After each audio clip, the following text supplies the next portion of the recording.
Assalamualaikum warahmatullahi wabarakatuh.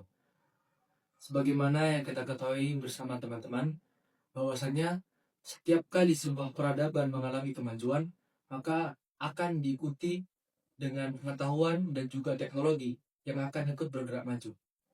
Hal itu juga terjadi pada peradaban kita saat ini. Ketika peradaban kita ini mengalami sebuah kemajuan, maka berimbas kepada teknologi yang semakin berkembang pesat, teknologi yang semakin canggih. Dan hal yang paling kita bisa rasakan dampaknya adalah banyaknya manusia di muka bumi ini yang menggunakan akses internet di setiap harinya.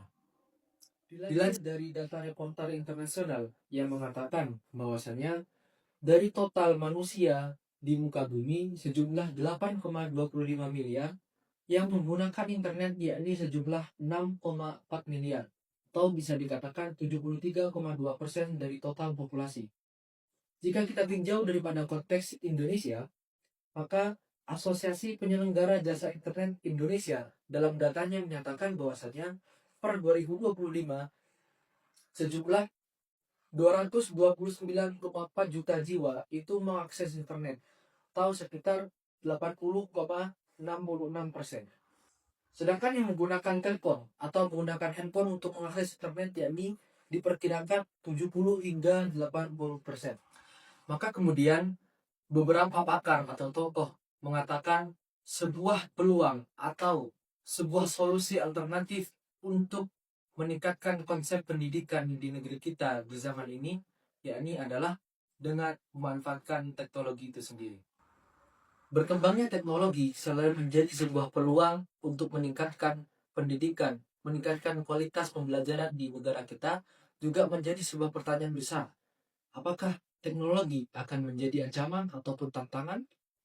Maka marilah kita lihat daripada data yang kami temukan.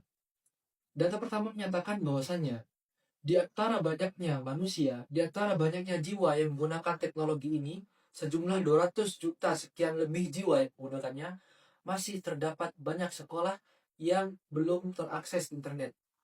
Hal ini bisa disebabkan beberapa hal, seperti tidak seimbangnya pemerataan pendidikan, tidak seimbangnya pemerataan penduduk, tidak seimbangnya sarana dan prasarana, dan hal yang lain sebagainya. Sehingga kurangnya akses internet dalam pendidikan ini menyebabkan ketimpangan dalam pembelajaran.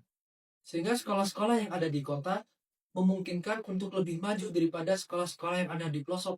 Karena sekolah yang ada di kota lebih mudah untuk mengikuti arus globalisasi. Karena lebih mudah untuk mengakses internet. Sedangkan tantangan yang kedua, jikalau suatu sekolah sudah terakses dengan internet, jikalau suatu sekolah sudah dapat menggunakan internet di setiap harinya, tantangan selanjutnya justru berasal daripada guru itu sendiri. Apakah guru-guru mampu untuk mengintegrasikan internet ini, teknologi ini dalam hal pembelajaran, atau guru-guru ini justru tetap mengutamakan metode-metode ceramah, justru menggunakan metode-metode konvensional dan tradisional, tidak mempedulikan aspek-aspek terbaru, tidak mengikuti arus perkembangan zaman. Itulah tantangan yang kedua, yakni berasal daripada lembaga pendidikan, berasal daripada guru-guru itu sendiri. Sebagaimana yang ada pada data ini yang mengatakan bahwasanya di antara banyaknya guru yang siap untuk mengintegrasikan teknologi ini untuk pembelajaran itu hanyalah sekian 40%, sedangkan 60%-nya masih menggunakan metode ceramah, masih menggunakan metode-metode tradisional. Maka dari itu perlu kita tekankan peluang yang besar bagi teknologi atau internet untuk dikembangkan, namun dihadapkan dengan tantangan yang sangat besar pula di negara kita ini. Dari beberapa data tersebut, dari beberapa ungkapan para tokoh tersebut, kita dapat mengambil kesimpulan bahwasanya teknologi ini menjadi sebuah akses yang sebenarnya menjadi sebuah peluang untuk kita meningkatkan pendidikan kita sendiri. Namun tergantung apakah kita mampu memanfaatkan teknologi itu sendiri atau kita justru kalah dengan berkembangnya arus zaman. Jikalau suatu peluang ini tidak kita manfaatkan, maka tentu kita akan tertinggal dengan berkembangnya zaman. Namun jikalau teknologi ini terlalu mendominasi konsep dan konteks pendidikan di diri kita, maka kita akan kehilangan peran sebagai guru ataupun sebagai pendidik.